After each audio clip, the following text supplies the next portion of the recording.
নমস্কাৰ আদৰণি জনাইছোঁ হিৰাশ্ৰী কিটচেনলৈ। আহকচোন আজি আমি মাৰ হাতৰ নতুন পদ্ধতিৰে বগা তিল চুজি আৰু নাৰিকলৰ লাডু ৰেচিপিটো জানি লওঁ। বহুতেই টেষ্টি হয়।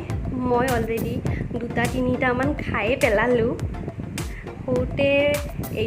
সৰুতে আছিলে বেলেগ পদ্ধতি আছিলে, অকল নাৰিকলৰ লাডু। সেইটো জানো আমি কিমান চুৰ কৰি খালোঁ নহয় জানো। এইটো অকণমান বেলেগ পদ্ধতি হয়, এইটো বহুত টেষ্টি হয়।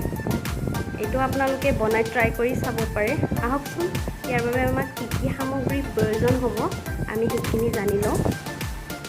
ইয়াৰ বাবে লাগিব নাৰিকল 2টা মই কাটি বাকলিটো গুচাই মিক্সিত মিহিকৈ পিচি লৈছোঁ, আৰু তিল লৈছোঁ। এই বাতিটোত যিখিনি দেখিছে কিমানখিনি, বাতি সম্পূৰ্ণ নহয় আৰু এইখিনি তিল লৈছোঁ। তাৰপিছত চুজিও সেই একে সমান পৰিমাণৰ 1 বাতি লৈছোঁ। চেনি একে বাতিটোৱে 2 বাতি আধা দিম। ইয়াতে এবাতি দেখুৱাইছোঁ, মই 2 বাতি আধা দিম। প্ৰথমতে মই গেছটো জ্বলাই এই কেৰাহীটো পাতি দিছোঁ।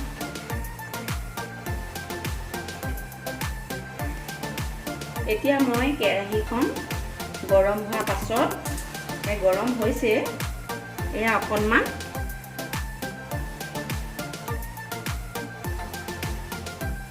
ঘি আধা চামুচ দি দিছোঁ। দি মই প্ৰথমতে তিলটো ইয়াতে দি দিছোঁ।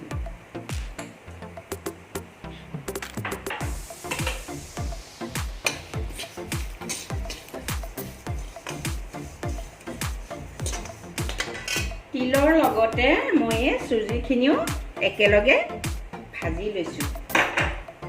চুজি আৰু তিল একেলগে প্ৰায় 5 মিনিটমান ভাজিম, অলপ গোন্ধ ওলোৱালৈকে। সামান্য তিল গোন্ধাই যেনেকৈ। কম জুইত ভাজিব, এনেই লাগি যাব পাৰেতো, তলত মানে দৈ যাব পাৰে, সেই গতিকে কম জুইতে ভাজিব। মই যেনেকৈ লৰাই আছোঁ আপোনালোকে মানে এৰি নিদিব, লৰাই থাকিব, নহ'লে তলত লাগি যাব। মোৰ হ'ব আৰু এইখিনি ভাজা।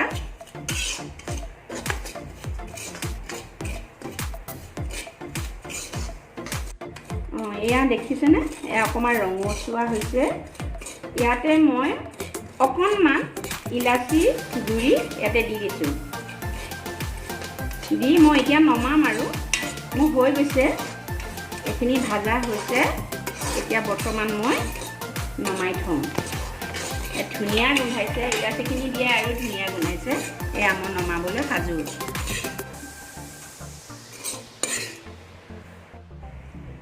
চুজি আৰু তিলখিনি নমাই মই এখন চাফা কাপোৰে কেৰাহীটো ভালকৈ মুচি লৈছোঁ। লৈ এতিয়া মই নাৰিকলখিনি ইয়াতে দি দিম।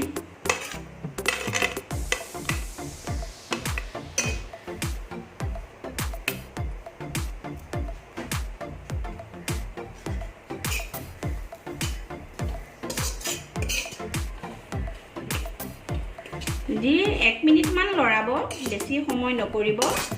তাৰ পাছতে চেনিখিনি ইয়াতে মিহলাই দিম।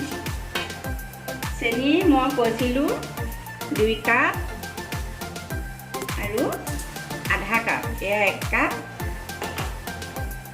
এইটো 2 কাপ, আৰু এয়া দেখিছে আধা। এইখিনি ভালকৈ লৰাই থাকিব। এইখিনি ভালকৈ যেতিয়ালৈকে লাড়ু নহয় তেতিয়ালৈকে ভাজি থাকিব। মানে তিলখিনিও দিব লাগিবতো, যেতিয়ালৈকে ইয়াৰ ৰস ওলাব তেতিয়ালৈকে মানে ভাজি থাকিব। এয়া দেখিছেনে, 5 মিনিটমান সময় ভাজিলোঁ। ভাজা হোৱাৰ পিছত আঠা আঠা হৈ গৈছে। এতিয়া হোৱা নাই, গোটেইখিনি ভালকৈ মিক্স হৈ ধুনীয়াকৈ মানে লাড়ু নিচিনা হ'ব। এয়া দেখিছেনে আৰু অলপ সময় লাগিব বেছি সময় নালাগে আৰু এয়া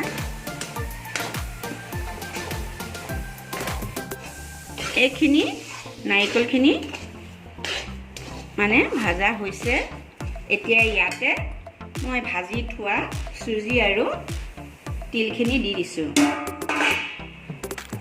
দি অলপ লাগি যোৱাকৈ গোটেইখিনি মিশ্ৰণ কৰিব লাগিব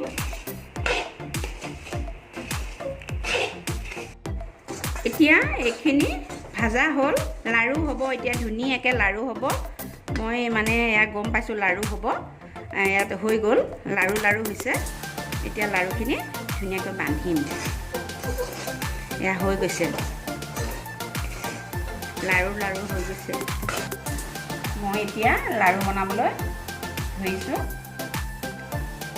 এয়া দেখিছেনে অলপমান জোৰকৈ হেঁচিব তেতিয়া লাড়ুটো খুব ধুনীয়া সুন্দৰ হৈ উঠিব খাই বহুত টেষ্টি লাগে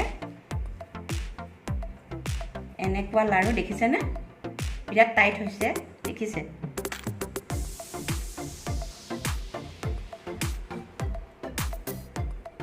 এয়া মোৰ লাড়ু হৈ গ'ল দেখিছেনে কিমান ধুনীয়া লাগিছে দেখা এয়া বহুত টাইট হৈছে চাওকচোন এয়া কিমান টাইট এয়া ভাঙিবই নোৱাৰি দেখিছেনে টাইট হৈ গৈছে দেখিছে কি সুন্দৰ হৈছে বহুত টেষ্টি হ'ব আপোনালোকে যদি জন্মাষ্টমী আহি আছে বনাই খাব আৰু বিহুটো বনাব বহুত ভাল লাগিছে বহুত টেষ্টি আপোনালোকে বনাই খাবচোন মই যিদৰে বনালোঁ আপোনালোকেও বনাব বহুত বেছি কষ্টও নাই অকণমান সময়তে হৈ যায় আপোনালোকে বনাই খাবচোন